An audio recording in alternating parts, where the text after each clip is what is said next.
சென்னை கிழக்கு மாவட்டம் சோழிங்கநல்லூர் சட்டமன்றத்திற்கு உட்பட்டு பள்ளிக்கரணை மண்டலில் இப்பொழுது சக்தி கேந்திர திருமுறை கூட்டமானது நடைபெற்றுக் கொண்டிருக்கிறது. இந்த சக்தி கேந்திர திருமுறை கூட்டமானது தமிழகம் முழுவதும் நடைபெற்றுக் கொண்டிருக்கிறது. பிப்ரவரி மாதம் 17 முதல் இன்று வரை கிட்டத்தட்ட 25,000 சக்தி கேந்திர திருமுறை கூட்டம் நடத்த வேண்டும் என்று நம்முடைய பாரதிய கட்சியினுடைய மாநில தலைவர் திரு நயினா நாகேந்திரன் எம்எல்ஏ அவருடைய வழிகாட்டுதல்படி இந்த சக்தி கேந்திரம் தமிழகம் முழுவதும் ஒவ்வொரு கிராம பகுதிகளிலும் ஒவ்வொரு சந்து பந்துகளிலும் இந்த திருமுனை சக்தி கேந்திர கூட்டம் நடைபெற்றுக் கொண்டிருக்கிறது.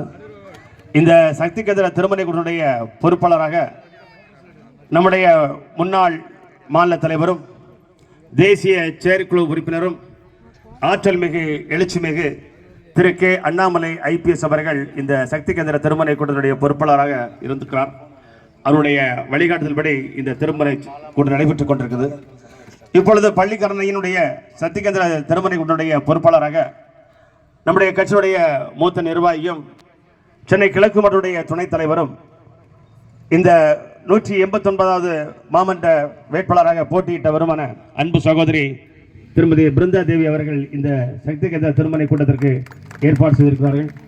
அவர்களை வரவேற்று மேடையில் அமர்ந்திருக்கின்ற பாரதிய ஜனதா கட்சியுடைய நிர்வாகிகள், குறிப்பாக தொழில்துறையுடைய மாவட்ட தலைவர் ஆனந்த் அவர்கள், விவசாயினுடைய மாவட்ட தலைவர் மிஸ்டர் கமலக்கண்ணன் அவர்கள், நேஷனல் லாங்குவேஜுடைய தலைவி திருமதி பத்மா நாயர் அவர்கள், அப்புறம் ராஜலிங்கம்மா லிங்கராஜ் திரு லிங்கராஜ் அவர்களும் வருகை என்று வரவேற்கிறேன். அது மட்டுமல்லாமல் நம்முடைய கூட்டணி கட்சி இருந்த அண்ணா திராவிட முன்னணியுடைய பொதுச் செயலாளர் ஐயா எடப்பாடியினுடைய போர்ப்படை தளபதி அவர்களையும், வந்திருக்கின்ற அனைத்து நிர்வாகிகளையும், பாட்டாளி மக்கள் கட்சியினுடைய தலைவர் திரு அன்புமணி ராமதாசனுடைய போர்ப்படை தளபதி அனைவரையும், அம்மா மக்கள் முன்னேற்ற கழகத்துடைய தலைவர் திரு டிடிவி தினகரனுடைய அவருடைய போர்ப்படை தளபதி அனைவரையும், தமிழ் மாநில காங்கிரஸ் ஐயா திரு ஜி கே வாசன் அவர்களுடைய போர்ப்படை தளபதிகளையும், புரட்சி பாரதம் கட்சியினுடைய தலைவருடைய அனைத்து போர்ப்படை தளபதிகளையும் வருக வருக என்று வரவேற்று, நண்பர்களே, பெரியவர்களே, தாய்மார்களே, இளம் வாக்காளர்களே, புதிய வாக்காளர்களே, 2026 அடுத்த மாதம் இன்னும் ஒரு 40 நாட்களில் தமிழகத்தில் ஒரு பிரம்மாண்டமான தேர்தல் திருவிழா நடைபெறுகிறது. இந்த தேர்தல் திருவிழாவில் யார் வெற்றி பெற வேண்டும், யார் வெற்றி பெற்றால் தமிழகம் செழிக்கும், தமிழகம் கொழிக்கும் என்பதற்காகத்தான் இந்த சக்தி கேந்திர திருமுனை கூட்டம். நண்பர்களே, பெரியவர்களே, தாய்மார்களே, 2021 மே மாதம் 7ஆம் தேதி முத்துவேல் கருணாநிதி ஸ்டாலின் எனும் நான் என்று பதவியேற்றார் திரு முத்துவேல் கருணாநிதி ஸ்டாலின் மு க ஸ்டாலின் அவர்கள் தன்னுடைய பதவி பிரமாணம் செய்யும் போது அவருடைய மனைவி திருமதி துர்கா தேவி அவர்கள் கண்ணீர் விட்டார்கள். என்னடா இந்த அம்மா கண்ணீர் விடுறாங்க, திரு மு க ஸ்டாலின் அவர்கள் முதல் முறையாக தமிழகத்துடைய முதலமைச்சர் ஆகிறாரு, இந்த அம்மா பதவியேற்கும் போதே கண்ணீர் விடுங்கள் என்று சொன்னால் அது கண்ணீர் அல்ல, ஆனந்த கண்ணீர் என்று சொன்னார்கள். விடட்டும், ஆனந்த கண்ணீராக இருக்கட்டும். அன்று அவர்கள் ஆனந்த கண்ணீர் விட்டார்கள். ஆனால் கடந்த 5 ஆண்டுகளாக தமிழகத்தில் இருக்கின்ற ஒவ்வொரு மக்களும், நாம் எல்லோரும் வேதனையில் கண்ணீர் விட்டு வெம்பி அழுது கொண்டிருக்கிறோம். ஏனென்றால் கடந்த 5 ஆண்டுகளாக இந்த திராவிட முன்னேற்ற ஆட்சியில் ஆர்ப்பாட்டம், போராட்டம், போராட்ட களமாகவே இந்த தமிழகத்தை வைத்திருக்கிறார்கள். விவசாயிகள் போராட்டம், மீனவர்கள் போராட்டம், மருத்துவர்கள் போராட்டம், ஆசிரியர்கள் போராட்டம், இடைநிலை ஆசிரியர்கள் போராட்டம், அது மட்டுமல்லாமல் மாற்றுத்திறனாளிகள் போராட்டம், அங்கன்வாடி ஊழியர்கள் போராட்டம், இப்படி போராட்ட களமாகவே கடந்த 5 ஆண்டுகளாக நடந்து கொண்டிருக்கிறது. ஏனென்றால் இவர்கள் 505 தேர்தல் பொய் வாக்குறுதிகளை சொல்லி ஆட்சிக்கு வந்து அதை நிறைவேற்ற முடியாமல் இருப்பதால் இந்த 8 கோடி மக்களும் நாம் வந்து கண்ணீர் விட்டுட்டு வருவோம். ஆட்சிக்கு வருவதற்கு முன்னாடி என்ன சொன்னார்கள்? 505 தேர்தல் வாக்குறுதிகள், பொய்யான தேர்தல் வாக்குறுதிகள். ஆட்சிக்கு வந்தவுடன் என்ன சொன்னார்? ஆட்சிக்கு வந்தவுடன் என்னுடைய முதல் கையெழுத்தாக நீட் தேர்வை ரத்து செய்வேன் என்று சொன்னார். நீட் தேர்வை ரத்து செய்ய முடியுமா என்றால் முடியாது. ஆனால் நீட் தேர்வை ரத்து செய்ய எங்களுக்கு தந்திரம் இருக்கிறதுக்கு, மந்திரம் இருக்கிறதுக்கு என்று சொன்னார் அவருடைய மகன் உதயநிதி ஸ்டாலின். இந்த நீட் தேர்வை கொண்டு வந்தது 2010 திராவிட முன்னேற்ற கழகமும் காங்கிரசும் மத்தியில் ஆட்சி செய்த போது இவர்கள் தான் பாராளுமன்றத்தில் இந்த நீட் தேர்வை அறிமுகப்படுத்தி 2013-14 இந்த நீட் தேர்வு இந்தியா முழுவதும் நடைபெற்றுக் கொண்டிருக்கிறது. இதனை நீதிமன்றம் சென்று நீதிமன்றத்தின் வாயிலாக நீதியரசருடைய ஆணைக்கிணங்க நீதிபதியின் உத்தரவுக்கு இணங்க இப்பொழுது இந்தியா முழுவதும் இந்த நீட் தேர்வை நடைபெற்றுக் கொண்டிருக்கிறது. இந்த நீட் தேர்வை யாரும் ரத்து செய்ய முடியாது, யாரும் தடை செய்ய முடியாது என்று தெரிந்தும் நம்முடைய ஏழை எளிய மக்களுடைய பெற்றோர்களை ஏமாற்றுவதற்காக திரு மு.க. ஸ்டாலின் அவர்கள் இந்த நீட் தேர்வை ரத்து செய்வது என்று பொய்யான வாக்குறுதிகளை கொடுத்திருக்கிறார். நண்பர்களே, அது மட்டுமா, நாம் வீட்டில் பயன்படுத்துகின்ற அந்த கேஸ் சிலிண்டர், ஒவ்வொரு கேஸ் சிலிண்டருக்கும் மானியம் 100 ரூபாய் குறைப்பேன் என்று சொன்னார். இன்று வரை செய்யவில்லை. 5 ஆண்டுகள் கடந்து விட்டன. நண்பர்களே, அது மட்டுமா, வீட்டிற்கு மாதந்தோறும் மின் கட்டணம் எடுப்போம், மாதந்தோறும் மின் கட்டணம் எடுப்பதனால் மின் கட்டணம் குறையும் சொன்னார்கள். செய்யவில்லை. 5 ஆண்டுகள் கடந்து விட்டன. நம்முடைய வீட்டில் ஸ்கூட்டியோ கைண்டி கொண்டோவோ ஆட்டோவோ அல்லது 3 சக்கர வாகனம் இருக்கிறது. அந்த வாகனத்துக்கு நாம் டீசல் போடுகிறோம், பெட்ரோல் போடுகிறோம். நாங்கள் ஆட்சிக்கு வந்தால் 7 ரூபாய் 4 ரூபாய் டீசல் பெட்ரோல் குறைப்போம் என்று சொன்னார்கள். செய்யவில்லை.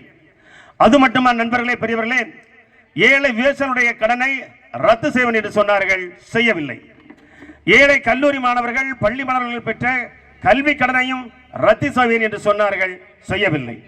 அது மட்டுமா, அந்த அரசுடைய ஓய்வூதியம், பழைய ஓய்வூதியத்தை நாங்கள் மீண்டும் கொடுப்போம், ஆட்சிக்கு வந்தால் செய்வோம் என்று சொன்னார்கள். செய்யவில்லை. தமிழகத்தில் இருக்கின்ற 234 சட்டமன்றத்தினுடைய எம்எல்ஏக்களும் சட்டமன்றத்தில் தங்களுடைய சட்டமன்றத்தினுடைய குறைகளை, கோரிக்கைகளை, திட்டங்களை கேட்கும் போது அதை நேரடியாக பொதிகை தொலைக்காட்சியில் ஒளிபரப்பும் என்று சொன்னார்கள். அது கூட செய்யவில்லை. மாறாக சொத்து வரியை ஏற்றிவிட்டார்கள், பால் வரியை ஏற்றிவிட்டார்கள். மின் கட்டணத்தை 6 மாதத்திற்கு ஒரு முறையாக கிட்டத்தட்ட இன்று வரை இந்த 5 ஆண்டுகளில் 10க்கு மேலான தடவை இந்த மின் கட்டணத்தை உயர்த்தி விட்டார்கள்.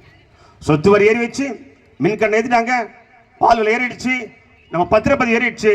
எல்லா பொருட்களுடைய விலையும் விண்ணையும் தாண்டி விண்வெளியும் தாண்டி விஷம் போல் ஏறிக்கொண்டிருக்கிறது இந்த கடந்த 5 ஆண்டுகளாக திராவிட முன்னேற்ற கழக ஆட்சியில். நண்பர்களே, பெரியவர்களே, இவர்கள் மீண்டும் ஆட்சிக்கு வர வேண்டும் என்று துடியாக துடித்துக் கொண்டிருக்கிறார்கள். இன்று வரை அவருடைய கூட்டணி சரியாக அமையவில்லை. காங்கிரஸ் பிச்சுட்டு போகாது என்று தெரிந்தால், காங்கிரஸ் திராவிட முன்னேற்ற பிரிந்து போனால் திராவிட முன்னேற்ற கழகத்திற்கும் நாம் தமிழர் கட்சி தான் போராட்டம் போட்டி 4வது இடத்திற்கு யார் வருவார் என்று. 4வது இடத்திற்கு ஒருவேளை இன்று இரவுக்குள் காங்கிரஸ் கூட்டணியிலிருந்து திமுக காங்கிரஸ் பிரிந்து சென்று விட்டால் திமுக இந்த வருகின்ற சட்டமன்ற தேர்தலில் 4ஆம் இடத்திற்கு சென்றுவிடும். 4ஆம் இடம் என்பது நாம் தமிழருடைய கட்சியுடைய தலைவர் சீமானா அல்லது மு.க. ஸ்டாலினா என்ற நிலைமைக்கு தான் இருக்கிறது. இந்த கூட்டணி இன்று இரவுக்குள்ளேயே சின்ன பின்னமாக ஆகும்போது இந்த மூழ்கின்ற கூட்டணியை நம்பி இன்றைய ஒரு சில கட்சிகள், ஒரு சில கட்சியுடைய தலைவர்கள் இணைந்து கொண்டிருக்கிறார்கள். இது மூழ்குகின்ற கூட்டணி, மூழ்குகின்ற கப்பல் இருந்து கொண்டிருக்கின்றார்கள் திராவிட முன்னேற்ற கழகத்தை சேர்ந்தவர்கள். இவர்கள் மீண்டும் ஆட்சிக்கு வர வேண்டும் என்பதற்காக 2026 ஆட்சிக்கு வர வேண்டும், 2.0 2.0 என்று சொல்கிறார்கள். அதற்கு இந்த தேர்தல் அறிக்கையினுடைய தலைவியாக, பொறுப்பாளராக அவருடைய சகோதரி கனிமொழியை நியமித்திருக்கிறார்கள். யார் அந்த கனிமொழி அக்கா? அவர் என்ன சொன்னார்கள்? 2020-21 என்ன சொன்னார்கள்? தமிழகத்தில் அதிகப்படியான விதவைகள் இருக்கிறார்கள், இந்தியாவிலேயே அதிகப்படியான விதவைகள் இருக்கின்ற மாநிலம் தமிழகமாக இருக்கிறது.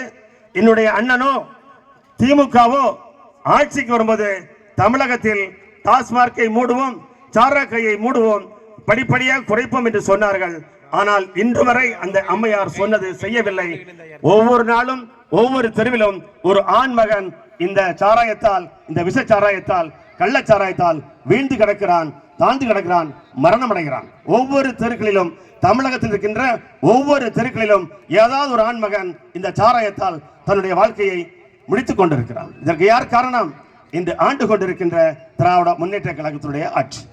நண்பர்களே, மரக்காணத்தில் விஷச்சாராயம், கள்ளக்குறிச்சியில் விஷச்சாராயம் குடித்து மாண்டவர்கள் 60 பேர்கள், 55 பேர்கள். இப்படி டாஸ்மார்க் மட்டுமல்லாமல் கள்ளச்சாராயத்திலும் விஷச்சாராயத்திலும் தமிழகத்தில் மரணம் ஏற்படுகிறது. அதனை அந்த கள்ளச்சாராயத்தையும் விஷச்சாராயத்தையும் விற்பவர் யார் என்றால் திராவிட முன்னேற்ற கழகத்தை சேர்ந்த நிர்வாகிகள். இதற்கு எதிரே சொல்கிறோம் என்றால் தன்னுடைய ஆட்சியில் தன்னுடைய கட்சியில் சேர்ந்தவர்களே இந்த விஷச்சாராயம் கள்ளச்சாராயம் விற்கின்ற ஒரு அவல நிலையத்தான் இன்றைய ஆட்சி நடந்து கொண்டிருக்கிறது. நண்பர்களே, பெரியவர்களே, தாய்மார்களே, திரு முத்துவேல் கருணாநிதி என்ன சொல்கிறார்? Out of control, out of Delhi, out of Modi என்று சொல்கிறார். Out of Delhi, out of Modi இருக்கட்டும். அதனால் நீங்கள் என்ன சாதித்தீர்கள்? தமிழகத்தில் நீங்கள் பிரதமர் மோடி எதிர்ப்பதனால், பிரதமர் மோடி எதிர்த்துக் கொண்டிருப்பதால், மத்திய அரசை எதிர்த்துக் கொண்டிருப்பதால் தமிழகத்தில் உங்கள் ஆட்சி தெருவெங்கும் தேனாரா ஓடுகிறது அல்லது பாலாரா ஓடுகிறது என்றால் ஒரு ஆறும் ஓடவில்லை. கள்ளச்சாராயமும் விஷச்சாராயமும் கஞ்சாவும் தெருவெங்கும் வித்துக் கொண்டிருக்கிறார்கள். பள்ளி மாணவருடைய புத்தக பையில் ஜாம்ட்ரி பாக்ஸில் இப்பொழுது கஞ்சா போட்டலம் இருக்கின்ற ஒரு அவல நிலைதான் இன்று ஆண்டு கொண்டிருக்கின்ற திராவிட முன்னேற்ற கழக அரசு ஆட்சியில் நடைபெற்றுக் கொண்டிருக்கிறது. இங்கு இருக்கின்ற காவல்துறையுடைய கைகள் எல்லாம் கட்டப்பட்டு விட்டுள்ள அவர்களால் நடவடிக்கை எடுக்க முடியாத சூழல் இருந்து கொண்டிருக்கிறது. ஏனென்றால் இந்த கள்ளச்சாராயம் விஷச்சாராயம் கஞ்சா பட்டலம் விற்பவர்களெல்லாம் திராவிட முன்னேற்ற கழகத்தை சேர்ந்த நிர்வாகிகள் தொண்டர்கள். நண்பர்களே, ஒரு மாற்றத்தை ஏற்படுத்த வேண்டும் என்பதற்காக தான் பாரதிய ஜனதாவுடைய மூத்த தலைவரும் திரு அமித்ஷா அவர்கள், உள்துறை அமைச்சருமான அமித்ஷா அவர்கள் மீண்டும் தமிழகத்தில் தேசிய ஜனநாயக கூட்டணி வர வேண்டும் என்பதற்காக திரு எடப்பாடி அவர்களை சந்தித்து தேசிய ஜனநாயக கூட்டணியை உருவாக்கினார்கள். ஏனென்ற இந்த தேசிய ஜனநாயக கூட்டணி தமிழகத்தில் ஒரு மாற்றத்தை ஏற்படுத்த வேண்டும். 2021 அண்ணா திராவிட முன்னேற்ற கழகமும் பாரதிய ஜனதா கட்சி கூட்டணி இணைந்து கிட்டத்தட்ட 75 சட்டமன்றங்களை நாம் வென்றோம். அதே கூட்டணி மீண்டும் வந்தால் தமிழகத்தில் ஒரு நல்லாட்சியை தர முடியும், ஒரு மாற்றத்தை உருவாக்க முடியும், ஒரு அரசியல் எழுச்சி ஏற்படுத்த முடியும் என்பதற்காகத்தான் இந்த கூட்டணி. திரு அண்ணா திராவிட முன்னேற்ற பொதுச் செயலாளர் திரு எடப்பாடி பழனிசாமி அவர்களால் இந்த கூட்டணி இருக்கிறது. பாட்டாளி மக்கள் கட்சி, அம்மா மக்கள் முன்னேற்ற கழகத்துடைய கட்சி, தமிழ் மாநில காங்கிரஸ், புரட்சி பாரதம், இன்னும் பல கட்சிகள் இந்த நம்முடைய தேசிய ஜனநாயக கூட்டணியில் இருந்து கொண்டிருக்கிறார்கள். ஒரு மாற்றத்தை ஏற்படுத்துவதற்காக இந்த தேசிய ஜனநாயக கூட்டணியுடைய முதலமைச்சர் வேட்பாளராக ஐயா எடப்பாடி பழனிசாமி இருந்து கொண்டிருக்கிறார். யார் அந்த எடப்பாடி பழனிசாமி? நண்பர்களே, ஒரு சாதாரண விவசாயி, ஒரு விவசாயியுடைய மகன், ஒரு ஒன்றிய செயலாளர், ஒரு கிளை செயலாளர், ஒரு நகரத்துடைய தலைவர், ஒரு எம்எல்ஏ, ஒரு எம்பி, ஒரு மந்திரி, தமிழகத்தினுடைய முதலமைச்சராக உயர்ந்தவர். படிப்படியாக அண்ணா திராவிட முன்னேற்ற கழகத்தில் வளர்ந்து இன்று தமிழகத்தினுடைய முதலமைச்சராக வந்து இன்று அண்ணா திராவிட முன்னேற்றங்களுடைய பொதுச் செயலாளராக இருந்து கொண்டிருக்கிறார். 3வது தலைமுறையாக ஐயா எடப்பாடி பழனிசாமி இருந்து கொண்டிருக்கிறார். 1972 அண்ணா திராவிட முன்னேற்ற கழகம் உருவாக்கியது புரட்சி தலைவர் திரு எம்.ஜி. ராமச்சந்திரன் அவர்களால் உருவாக்கப்பட்டது அண்ணா திராவிட முன்னேற்ற கழகம். 1977 முதல் 1987 வரை அண்ணா திராவிட முன்னேற்றத்துடைய 3 பொதுத் தேர்தலிலும் திரு எம்ஜிஆர் அவர்கள் முடிசூடா மன்னனாக 3 முறை 3 பொதுத் தேர்தலை சந்தித்து அந்த 10 ஆண்டுகள் முடிசூடா மன்னனாக தமிழகத்தை ஆண்டு சென்றார்.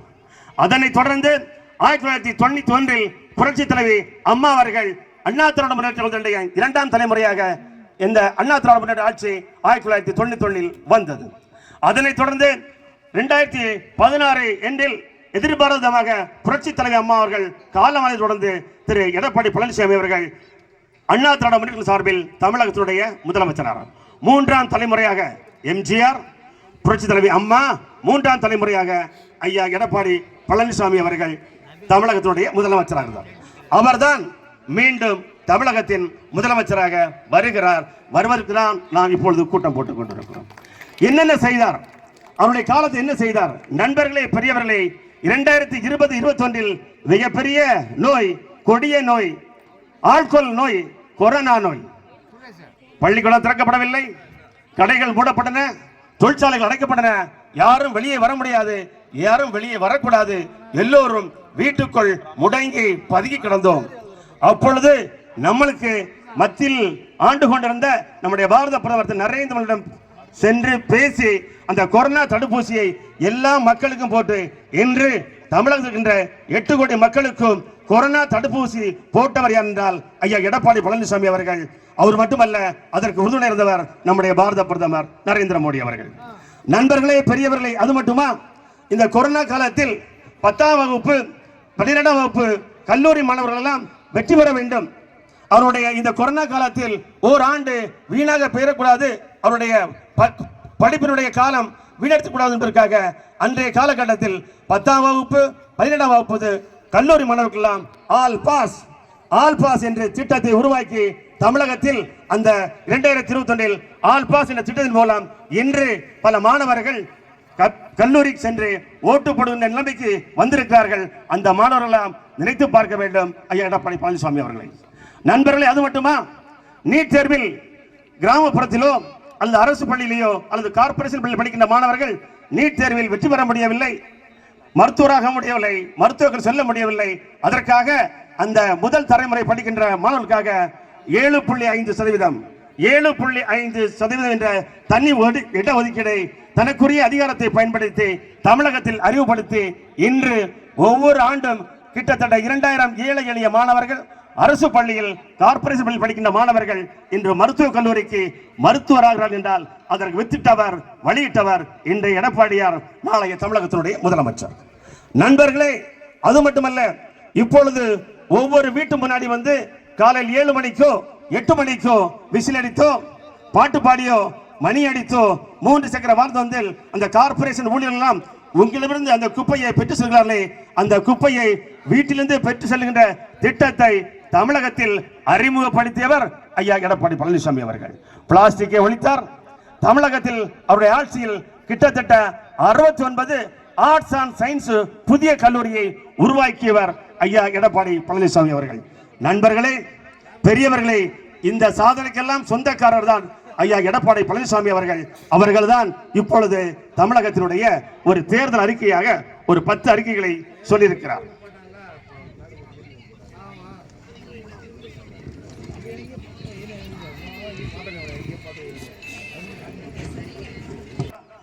குலவிளக்காக குடும்ப தலைவிக்கு 2000 ரூபாய் தருவதாகவும்,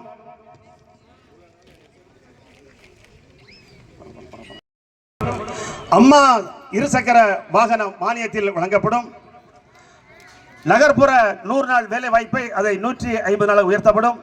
முதியோர் உதவிக்கு தொகை 2000 ரூபாய் உயர்த்தப்படும். ஒவ்வொரு குடும்பத்திற்கும் ஆண்டுக்கு 3 இலவச கேஸ் சிலிண்டர் வழங்கப்படும். மாணவர்களுக்கான கல்வி கடனை ரத்து செய்யப்படும். சிறுபான்மை மாநிலருக்கு சுய உதவி செய்ய வட்டியில்லா கடன் வழங்கப்படும். ஜல்லிக்கட்டு வீரர்கள், அதாவது 2013-14 திராவிட முன்னேற்ற கழகமும் காங்கிரசும் அந்த ஜல்லிக்கட்டை, நம்முடைய பாரம்பரியமிக்க விளையாட்டின ஜல்லிக்கட்டை தடை செய்தார்கள். அதை 2014 அன்று ஆண்டு கொண்டிருந்த அண்ணா திராவிட முன்னேற்ற கழகமும் பாரதிய ஜனதா கட்சியுடைய தலைவர்களும் இணைந்து பாரத பிரதமரை சந்தித்து ஒரே நாளில் 7 அமைச்சர்களை சந்தித்து அந்த தடை செய்யப்பட்ட ஜல்லிக்கட்டை மீட்டெடுத்தவர்கள். அந்த ஜல்லிக்கட்டை மீண்டும் தடையில்லாமல் இன்று நடைபெற்றுக் கொண்டிருக்கின்றால் அதற்கு மூல காரணம் பாரத பிரதமர் நரேந்திர மோடி அவர்களும் அன்று தமிழகத்தில் ஆட்சி செய்த முதலமைச்சராகும். அந்த ஜல்லிக்கட்டின் போது அந்த வீரர்கள் யாராவது மரணம் அடைந்தால் அவருடைய குடும்பத்திற்கு 10 லட்சம் ரூபாய் நிதி உதவியும், அந்த மாடு பிடிக்கும் போது அந்த வீரர்கள் ஏதாவது காயம் ஏற்பட்டால் அவர்களுடைய குடும்பத்துக்கு 2 லட்சம் நிதி உதவி தருவதாக ஆணையிட்டிருக்கிறார்கள். அது மட்டுமல்ல, பெரியவர்களே, தாய்மார்களே, விவசாயிகளுக்கு 10,000 ரூபாய். அது மட்டுமல்லாமல் ஆட்சிக்கு வந்தவுடன் 2026 ஏப்ரல் மாதம் ஆட்சி வந்து தேர்தல் வந்து வெற்றி பெற்ற 2026 மேயில் ஆட்சி பீடத்தில் அமர்ந்தவுடன் முதல் கையெழுத்தாக ஒவ்வொரு ரேஷன் கார்டு உள்ள குடும்பத்திற்கும் 10,000 ரூபாய் முதல் கையெழுத்தாக 10,000 ரூபாய் ஒவ்வொரு குடும்பத்திற்கும் தருவதாக ஐயா எடப்பாடி பழனிசாமி அவர்கள் தெரிவித்திருக்கிறார்கள். அதே மாதிரி வேலை பதிவு செய்த பட்டதாரிகளுக்கு 2000 ரூபாயும், பிளஸ் 2 மாணவர்கள் பதிவு செய்தவர்களுக்கு 1000 ரூபாயும், விசைத்தறி நெசவாளர்களுக்கு 100 யூனிட்லிருந்து 1400 யூனிட்டும், நெசவாளர்களுக்கு 300 யூனிட்லிருந்து 450 யூனிட்களும், அது மட்டுமல்லாமல் மீனவர்களுக்கு 8000 12,000 ரூபாய் அந்த நிதி உதவியும் இன்று அறிவித்திருக்கிறார் ஐயா எடப்பாடி பழனிசாமி அவர்கள். நண்பர்களே, பெரியவர்களே, தாய்மார்களே, தமிழகத்தில் இரட்டை இன்ஜின் வேண்டும். தமிழகத்தில் இரட்டை இன்ஜின் இருக்கும்போதுதான் தமிழகம் வளம் பெறும். மத்தியில் பாரத பிரதமர் நரேந்திர மோடி இருக்கிறார்கள். மாநிலத்திலும் ஐயா எடப்பாடி பழனிசாமி அவர்கள் தமிழகத்தினுடைய முதலமைச்சராகும் போது ஐயா சொல்லியிருக்கின்ற கிட்டத்தட்ட 15 தேர்தல் வாக்குறுதி கொடுத்திருக்கிறார்கள். அந்த 15 தேர்தல் வாக்குறுதியையும் நிறைவேற்றுகின்ற திறமை வலிமை படைத்தவராக ஐயா எடப்பாடி பழனிசாமி இருக்கிறார். நண்பர்களே, பெரியவர்களே, ஒரு மாற்றத்தை ஏற்படுத்த வேண்டும், ஒரு மாற்றத்தை உருவாக்க வேண்டும். இந்த திராவிட முன்னேற்ற கழக ஆட்சியை அகற்ற வேண்டும். குடும்ப ஆட்சி, ஊழல் ஆட்சி, கலெக்ஷன், கரப்ஷன், கமிஷன், அது மட்டுமல்லாமல் அவர்கள் துவங்குகின்ற ஒவ்வொரு அரசு கட்டிடத்திற்கும் அல்லது மேம்பாலத்திற்கும் அவருடைய குடும்பத்தைச் சேர்ந்த மு.க. கருணாநிதியோ அல்லது ஸ்டாலின் பெயர்தோ தான் வைக்கிறார்கள். இதனை மாற்ற வேண்டும். நம்முடைய பணத்தில், நம்முடைய வரி பணத்தில் கட்டுகின்ற ஒவ்வொரு அரசுடைய திட்டத்திற்கும், ஒவ்வொரு அரசுடைய கட்டிடத்திற்கும் அந்த பகுதியில் உள்ள அந்த பகுதியில் இந்த சமுதாயத்திற்கோ இந்த மக்களுக்கோ ஏதாவது பணியாற்றிய அந்த ஊர் தலைவர்கள் சேர்ந்தவர்களுக்கு பெயரை சூட்டுவதற்காக தான் பொருத்தம். ஆனால் எல்லா திட்டங்களுக்கும் இவருடைய குடும்பத்துடைய பெயரை சூட்டிக் கொண்டிருக்கிறார். அதிலையும் தடை செய்ய வேண்டும்.